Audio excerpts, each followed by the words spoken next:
Hello students, आपण mathematical लॉजिकमध्ये 5 connective study केली होती. And, or, if, then, if and only if and not. त्याला आपण निगेशन म्हटलं होतं. म्हणजेच अँड म्हटलं होतं कंजंक्शन, ऑर म्हटलं होतं डिसजंक्शन, इफ देनला म्हटलं होतं कंडिशनल किंवा इम्प्लिकेशन, आणि इफ अँड ओनली इफ या कनेक्टिव्हला आपण म्हटलं होतं biconditional or double implication. आणि नॉटसाठी निगेशन हे लॉजिकल कनेक्टिव्ह आपण सांगितलं होतं. मग आता आपण त्या 5 ट्रूथ टेबलचा वापर आपण आता इथून पुढे खरं म्हणजे करणार आहोत.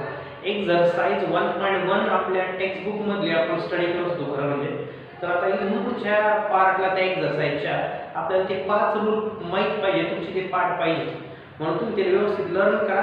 आता मी ते 5 रूल परत एकदा इथं लिहितोय, ते आता परत एकदा आपण वापरणार आहोत.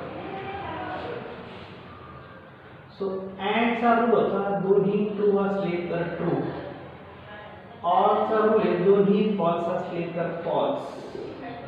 इम्प्लिकेशनचा रूल आहे पहिलं ट्रू दुसरं फॉल्स असलं तरच फॉल्स. डबल इम्प्लिकेशनचा रूल आहे दोन्ही ट्रू दोन्ही फॉल्स असले तर ट्रू.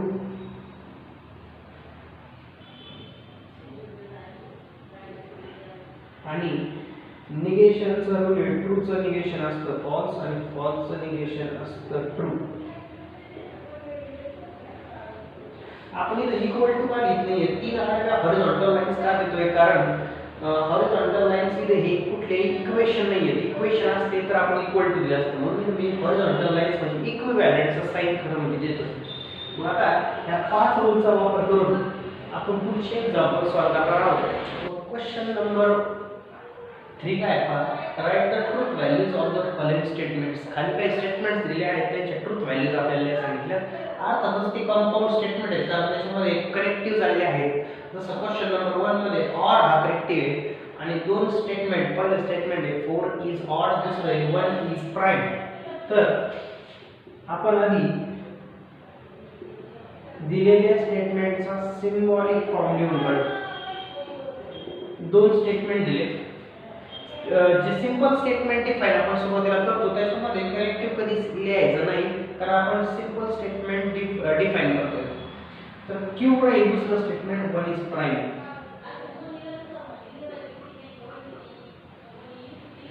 आपल्याला सिंबॉलिक फॉर्म आपण आता लिहिणार आहोत खरं म्हणजे.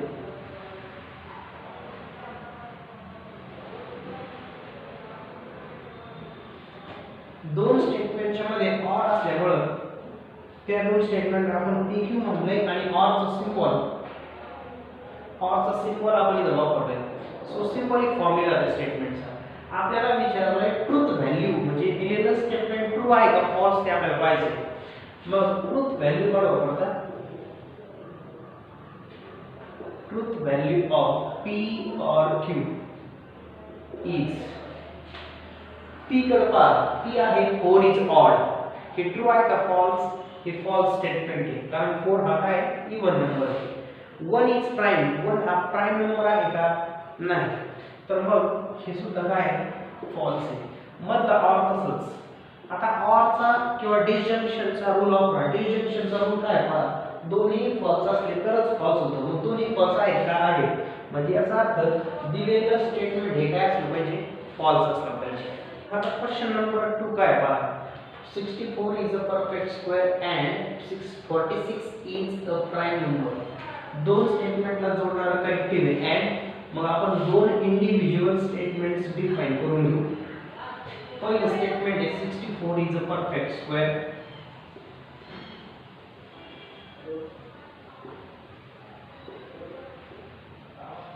आणि दुसरं स्टेटमेंट आहे 46 is a prime number.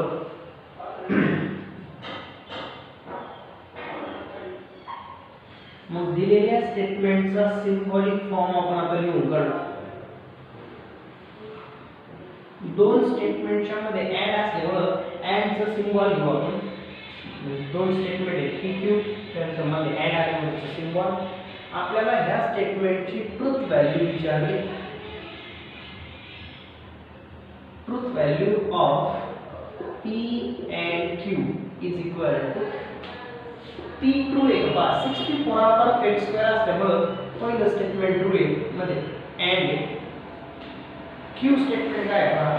46 is a prime number. 46 हा काय प्राइम नंबर म्हणजे मूळ संख्या नाही, म्हणून ते फॉल्स होईल. आता AND चा वापरा. AND चा कन्व्हर्जन चा वापर केला होतो. दोन्ही ट्रू असले तर ट्रू. हे दोन्ही ट्रू नाहीये, याचा अर्थ हे ट्रू याला नाही, हे फॉल्स होईल. म्हणजे दिलेलं होल स्टेटमेंट काय फॉल्स आहे. क्वेश्चन नंबर 4 काय पहा. मधले काही एक्झाम्पल मी तुम्हाला सॉल्व करायला ठेवले, तुम्ही ट्राय करा. Question A, it is not true that 5 minus 3i is a real number. 5 minus 3i हा रियल नंबर नाही, हे आपल्याला स्टेटमेंट दिलेलं आहे. मग आणि दिलेल्या स्टेटमेंटला सिम्बॉलिक फॉर्म मध्ये लिहू. दिलेल्या स्टेटमेंटला कनेक्टिव्ह कोणतं आहे? नॉट कनेक्टिव्ह का? मग तुमचं बेसिक स्टेटमेंट ज्याच्यामध्ये कनेक्टिव्ह येत नाही असं ते स्टेटमेंट काय आहे? It is true that 5 minus 3i is a real number किंवा 5 minus 3i is a real number एवढंच लिहिलं तरी चालेल. हे झालं तुमचं स्टेटमेंट. आणि मग याचा सिम्बॉलिक फॉर्म जर लिहायचा असेल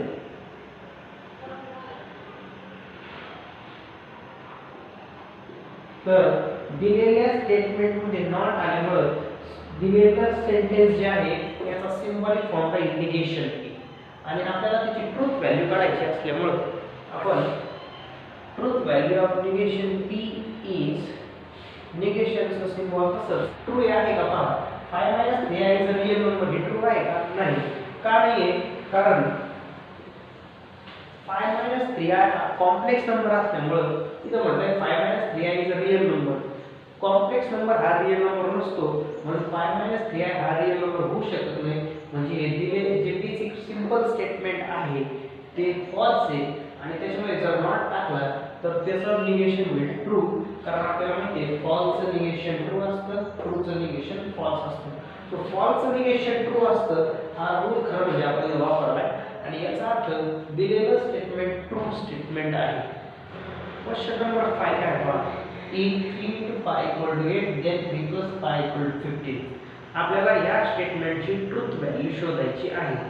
सो दिलेल्या स्टेटमेंटमध्ये इफ आणि देन हे कनेक्टिव्ह असल्यामुळे पहिल्या स्टेटमेंटला आपण लिहिणार 3 5 equal to 8 आणि दुसऱ्या स्टेटमेंटला आपण डिफाइन करणार q that is 3 plus 5 equal to 15. मग आता याचा सिम्बॉलिक फॉर्म या स्टेटमेंटचा आपण सांगू. सो सिम्बॉलिक फॉर्म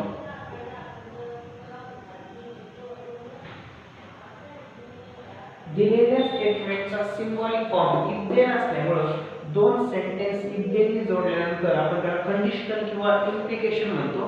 म्हणजे p एम्प्लाइज q असं आपल्याला त्याला लिहिता येईल. जो आपला थर्ड कनेक्टिव्ह इफ देन ते झालेला आहे. आपल्याला ट्रूथ व्हॅल्यू काढायची p एम्प्लाइज q ची. मग आता p ट्रू आहे का फॉल्स ते पहा. 3 into 5 8 होत नसल्यामुळे हे स्टेटमेंट फॉल्स आहे. implication q 3 plus 5 15 होत नाही म्हणजे हे पण स्टेटमेंट फॉल्स आहे. मग इम्प्लिकेशनचा रूल काय तो बघा. पहिलं ट्रू दुसरं फॉल्स असेल तरच फॉल्स आहे. पहिलं ट्रू दुसरं फॉल्स नाही त्यामुळे फॉल्स येणार नाही. म्हणजे हे दिलेलं स्टेटमेंट काय होईल? True statement. क्वेश्चन नंबर 6 काय बघा. Milk is white if and only if sky is blue. दोन statement if and only if ने जोडलेले दिसतात. म्हणजे पहिलं स्टेटमेंट आपल्याला डिफाइन करता येईल milk is white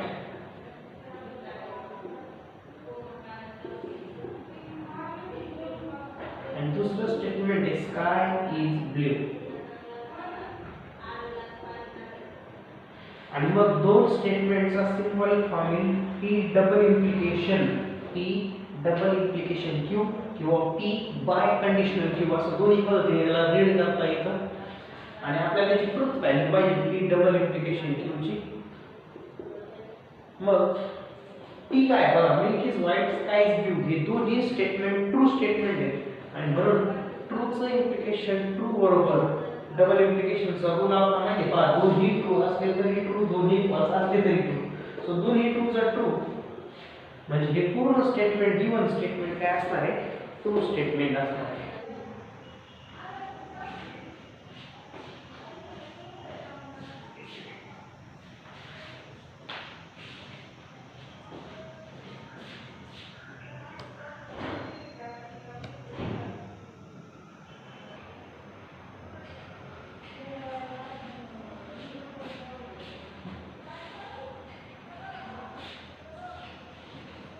question number 4 काय पाहता, if the statements p q are true and r s are false then determine the truth values of the following statements.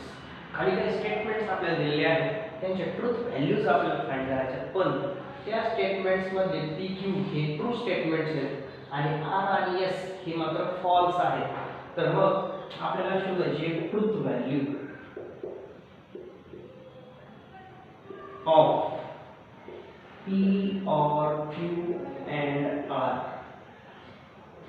आता P आणि Q आपल्याला ट्रू दिलेत का आणि R मात्र फॉल्स दिले क्वेश्चन मध्ये. मग ब्रॅकेटला सॉल्व्ह करून घेऊ. ब्रॅकेट मध्ये अँड दिसतोय, अँड चा नियम आहे दोन्ही ट्रू असले तरच ट्रू. इथं दोन्ही ट्रू नाही आहेत याचा अर्थ हे फॉल्स येणार. हा ऑर टी तसाच. आणि आता ऑर दिसतोय तर मग ऑर चा रूल वापरा. ऑर चा रूल दोन्ही फॉल्स असले तरच फॉल्स, दोन्ही फॉल्स नाहीये याचा अर्थ हे ट्रू असलं पाहिजे. म्हणजे दिलेलं स्टेटमेंट हे ट्रू स्टेटमेंट आहे. आता मी डायरेक्टली क्वेश्चन नंबर 6 घेतला, पण मधले जे क्वेश्चन आहेत ते इझी क्वेश्चन आहेत, तुम्ही याची प्रॅक्टिस करा. मी तुम्हाला हे बाकीचे क्वेश्चन सॉल्व्ह करून देत आहे. आता आपल्याला विचारलंय ट्रूथ व्हॅल्यू गिवन स्टेटमेंटची ऑफ दिलेलं स्टेटमेंट आहे negation p and negation q and r or q and r or p and r is equivalent to p q r च्या ज्या ट्रूथ व्हॅल्यू ते टाकू आपण. p q हे दोघं ट्रू सांगितले तर r आणि s मात्र फॉल्स सांगितले. मग negation p च्या जागेवर true, negation q is true and r is false, or q is true and r is false, or p is true and r is false. Simplify करू ना. ट्रूचं negation किती आहे बघा. ट्रूचं निगेशन असतं फॉल्स and ट्रूचं निगेशन दिसतंय बघा false and false तसंच. और ब्रॅकेट सॉल्व करा. अँड दिसतोय बा, अँड चा रूल वापरा. दोन्ही ट्रू असले तरच ट्रू, दोन्ही ट्रू नाहीयेत याचा अर्थ हे फॉल्स येणार आहे. और परत तेच दिसतंय, सेम ब्रॅकेट आहे, सो आन्सर इज सेम मिळेल. Is equivalent to. आता इथं हा स्मॉलेस्ट ब्रॅकेट आहे, सॉल्व करा. अँड चा रूल वापरा. अँड जर दोन्ही ट्रू असले तर ट्रू, दोन्ही ट्रू नाहीयेत म्हणजे फॉल्स येणार आहे. So पहिला false तसाच and तसाच. So false and bracket चा आन्सर आहे false. मानला or तसाच. इथं or चा वापरा. or चा रूल दोन्ही false असले तरच false. So दोन्ही false असल्यामुळे हे false येईल. या ब्रॅकेटचा आन्सर. आता सेम ब्रॅकेट आहे वापरले तर and चा वापरा. दोन्ही ट्रू असले तर ट्रू चा नियम येतो, पण ये दोन्ही फॉल्स म्हणजे फॉल्स येणार आहे. और तसाच. और चा नियम वापरा. दोन्ही फॉल्स असले तर फॉल्स. याचा अर्थ दिलेलं होल स्टेटमेंट हे फॉल्स असलं पाहिजे. क्वेश्चन नंबर 7 काय पहा. ट्रूथ व्हॅल्यू विचारली आपल्याला दिलेल्या स्टेटमेंटची. So truth value of statement काय पहा. Negation p and q and negation r or q implies p implies negation yes or r is equivalent to p q r s च्या truth value टाकू आपण. p q हे true आहे आणि r s हे false statement आहे. So p च्या जागेवर ट्रू टाकणार, बाकीचे सिम्बॉल तसेच.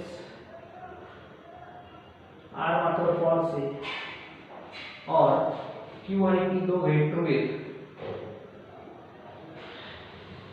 इंप्लिकेशन निगेशन यस फॉल्स है, r पण फॉल्स देता है क्वेश्चन मध्ये. तो आता सिम्प्लिफाय करू आपण. एक ब्रॅकेट सिम्प्लिफाय करू बा. ट्रूचं निगेशन फॉल्स आहे and p तसंच.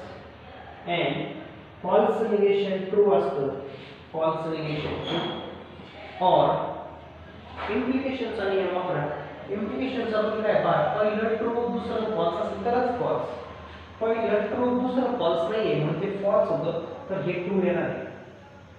इम्प्लाइज फॉल्स निगेशन ट्रू आहे और हे तसंच. सिंपलीफाय करून पुढे ब्रॅकेट सॉल्व करा.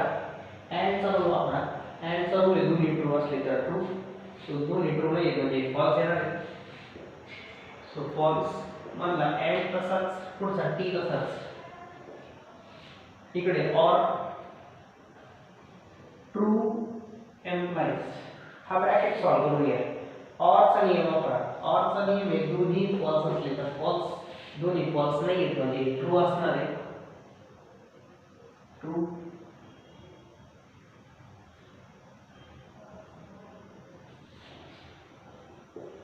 आता अँड चा नियम वापरा. सुरुवातीला अँड चा नियम आहे दोन्ही ट्रू असले तर ट्रू, सो दोन्ही ट्रू नाही आहेत म्हणजे फॉल्स होईल.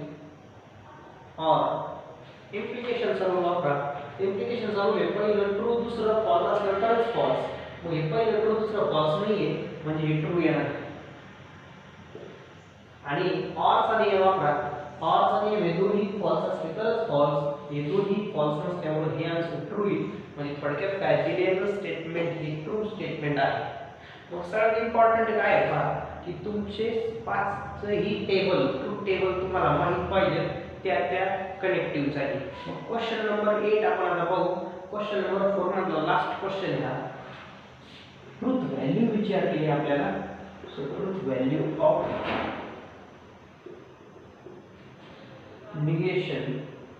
negation P and R or yes implies negation Q, double implication P and R is equivalent to negation P Q R S च्या ट्रूथ व्हॅल्यूज आपल्याला क्वेश्चन मध्ये दिले आहेत. P Q ट्रू येतं आणि R S फॉल्स आहे ते आपण रिपोर्ट करू. सो negation P ट्रू आहे and R मात्र false है और yes false है implies negation Q मात्र true है. double implication P true है आणि R मात्र false. so negation of true चं negation असतं false and F तसाच और F implies true चं negation करतो एकदा false. negation चा रूल वापरतोय आपण. Bracket complete double implication and चा रूल वापराया ब्रॅकेट मध्ये. अँड चा रूल दोन्ही ट्रू असले तरच ट्रू, मग हे ट्रू नाही याचा हे फॉल्स. या सॉल्व करू पुढे. निगेशन तसंच ॲज इट इज. अँड चा रूल वापरा. दोन्ही ट्रू असले तर ट्रू, हे दोन्ही ट्रू नाही म्हणजे फॉल्स येणार आहे. और मध्ये इम्प्लिकेशन चा रूल वापरा. पहिलं ट्रू दुसरं फॉल्स असलं तरच फॉल्स, पहिलं ट्रू दुसरं फॉल्स असलं तरच फॉल्स याचा अर्थ हे ट्रू आहे. Double implication F. और चा नियम वापरा. और चा नियम आहे दोन्ही फॉल्स असले तरच फॉल्स, मग हे ट्रू असणार आहे दोन्ही फॉल्स नाही आहेत. Double implication F. ट्रू चं निगेशन असतं फॉल्स, डबल इम्प्लिकेशन F तसाच आणि डबल इम्प्लिकेशन चा रूल वापरा. दोन्ही फॉल्स असले किंवा दोन्ही ट्रू असले तरी आन्सर ट्रूच येतं म्हणजे दिलेलं स्टेटमेंट हे काय आहे true statement. So question number 4 आपण इथं खरं म्हणजे एंड केलाय. राहिलेले क्वेश्चन्स तुम्ही एक्सरसाइज म्हणून सॉल्व करा. क्वेश्चन नंबर 5 काय पहा, लास्ट क्वेश्चन आहे तो त्या एक्सरसाइज मधला. मग क्वेश्चन नंबर 5 मध्ये म्हणले write the negations of the following statements. खाली काही स्टेटमेंट्स दिले त्यांचे निगेशन्स लिहायचे. आता निगेशन म्हणजे काय आपल्याला त्या वाक्यात नॉट आलं पण आपण एक रिमार्क आता इथं खरं म्हणजे स्टेट करणार आहे. तो रिमार्क आधी आपण सांगू की दिलेल्या स्टेटमेंटचं जर निगेशन असेल म्हणजे ऑलरेडी ते वाक्य निगेटिव्ह असेल तर तुम्ही त्याचं परत एकदा निगेशन घेतलं तर तुम्हाला ते स्टेटमेंट पॉझिटिव्ह म्हणजे ओरिजिनल स्टेटमेंट मिळतं. म्हणून तो रिमार्क लक्षात ठेवा की negation of negation P is P म्हणजे काय त्या स्टेटमेंटचं निगेटिव्ह स्टेटमेंटचं निगेशन म्हणजे ओरिजिनल स्टेटमेंट आपल्याला मिळतं. आता आपल्याला काही स्टेटमेंट दिले त्याचे निगेशन आपल्याला करायला लावले. तर पहिले तिरुपती इज इन आंध्र प्रदेश. तर निगेशन सगळ्यात सिम्पलेस्ट पार्ट आहे बघा की डायरेक्ट आपण याच्यामध्ये नॉट टाकणार. So Tirupati is not in Andhra Pradesh हे राहील त्या स्टेटमेंटचं निगेशन. दुसरं जे आहे बघा statement 3 is not root of the equation. तर नॉट काढून टाकला म्हणजे ऑलरेडी ते सेंटेन्स निगेटिव्ह होतं त्याचं परत निगेशन करतो आपण म्हणजे आपल्याला ओरिजिनल स्टेटमेंट मिळेल. म्हणजे क्वेश्चन नंबर 2 चा आन्सर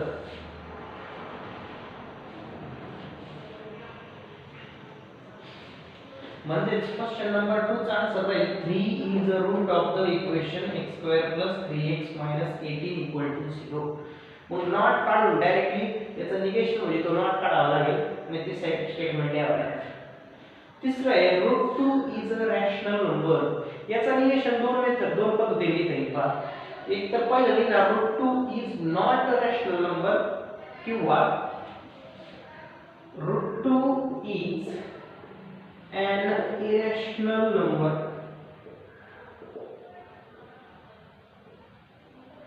कारण irrational म्हणजे नॉट रॅशनल म्हणून √2 इज नॉट टाकला और √2 इज an irrational number असंही निगेशन करता येईल. आणि आता शेवटचं जे स्टेटमेंट आहे त्याचं निगेशन विचारलं आपल्याला. असं म्हणून निगेशन इज 7 + 3 greater than 5 असं आहे. तर मग 7 + 3 is not greater than 5 असे लिहिता येईल और किंवा दुसरा एक आन्सर असा लिहिता येईल 7 + 3 is less than or equal to 5. तर हे निगेशन आपल्याला अशा दोन मेथडने लिहिता येईल की नॉट ग्रेटर दॅन किंवा लेस दॅन और इक्वल टू 5 असे येईल. सो ही एक्सरसाइज 1.1 खरं म्हणजे आपली इथे संपते. आपण आता पुढच्या सेक्शनकडे पुढच्या व्हिडिओमध्ये जाणार आहोत. तर सध्या तुम्ही आहे या प्रॅक्टिस किंवा एक्सरसाइजची प्रॅक्टिस करा. मग आपण पुढच्या लेक्चरमध्ये पुढचा पार्ट पाहू.